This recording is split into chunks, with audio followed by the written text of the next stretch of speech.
Assalamualaikum warahmatullahi wabarakatuh.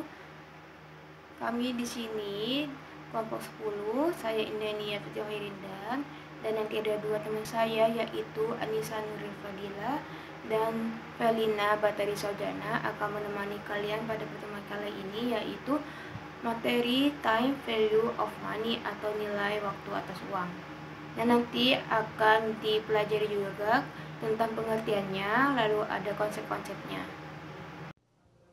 Saya Anissa Nuril Fadila, NIM 89. Nama saya Felina Batari Saujana dari kelompok 10 NIM 90. Menurut Muhammad Beni Alexandri yang dikutip dari Lawrence, buku manajemen keuangan, time value of money itu adalah uang yang kita miliki sekarang lebih berharga dikarenakan uang yang akan ada sekarang itu sudah dapat digunakan sehingga menghasilkan keuntungan yang positif.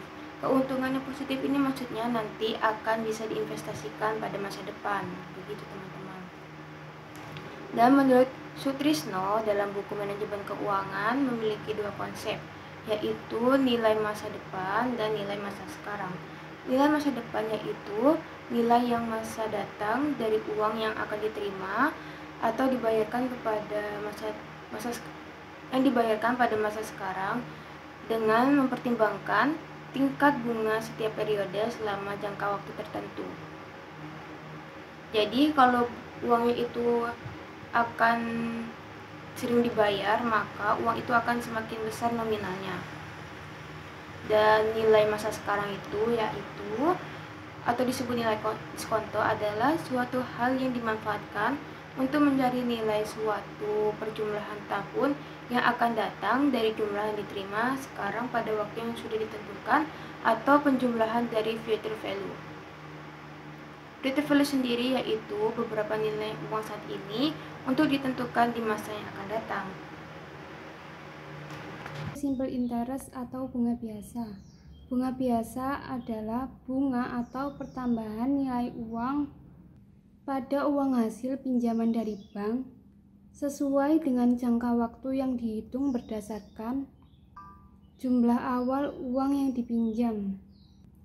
Besar kecilnya bunga yang diterima oleh kreditor tergantung pada besar kecilnya modal, tingkat suku bunga, dan jangka waktu. Berdasarkan perhitungan bunga biasa, bunga dapat dirumuskan dengan rumus sebagai berikut, yaitu B sama dengan P dikali I dikali N, yang mana B adalah bunga, P adalah prinsipal atau modal, I adalah tingkat suku bunga, dan N adalah jangka waktu. Selain rumus tersebut, besarnya bunga juga dapat dirumuskan dengan rumus lain, yaitu seperti S sama dengan P ditambah B, yang dimana S adalah penerimaan, P adalah prinsipal atau modal, dan B adalah bunga. Yang selanjutnya yaitu compound interest atau bunga majemuk. Bunga majemuk adalah bunga yang disesuaikan dengan periode yang berlangsung dan perhitungan besarnya dana pokok berikutnya sama dengan dana pokok periode sebelumnya, ditambah jumlah bunga yang diperoleh sampai pada waktu itu. Untuk menghitung pengembalian pinjaman pada bunga majemuk dapat dirumuskan sebagai berikut.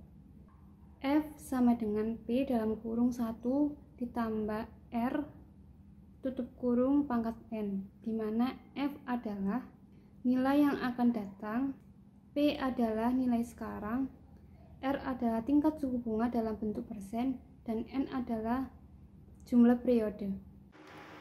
Oke, sekarang saya akan menjelaskan tentang anuitas atau annuity.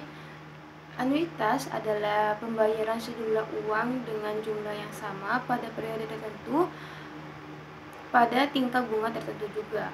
Anuitas dapat diartikan sebagai kontrak perusahaan asuransi yang memberikan pembayaran secara berkala sebagai imbalan premi yang telah dibayar. Contohnya seperti cicilan kredit, bunga deposito, dan bunga obligasi.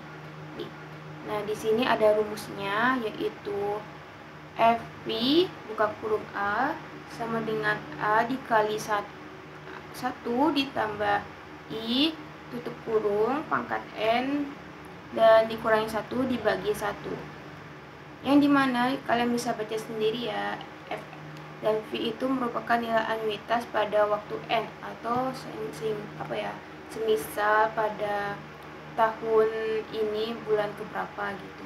Dan ada A yaitu nilai individu perhatikan pembayaran masing-masing periode, dan I tingkat bunga yang akan ditambah untuk setiap periode waktu, dan N merupakan jumlah periode pembayaran.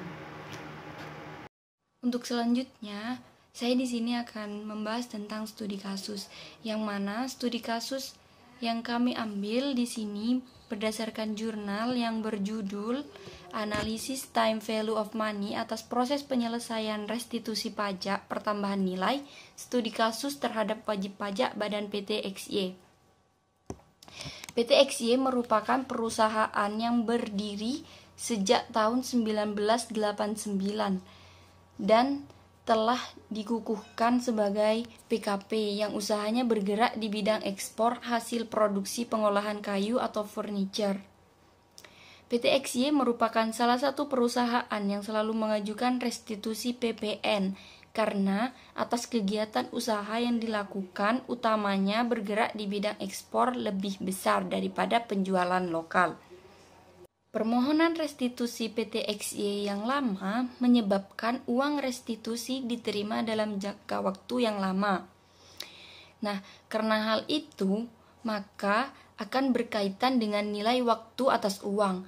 Perbandingan dengan asumsi apabila uang restitusi PT XY diterima lebih cepat, kemudian diinvestasikan dalam bentuk deposito berdasarkan suku bunga tanpa risiko Bank Indonesia, maka akan memiliki nilai yang lebih tinggi daripada uang hasil restitusi yang telah diterima dalam jangka waktu yang lama.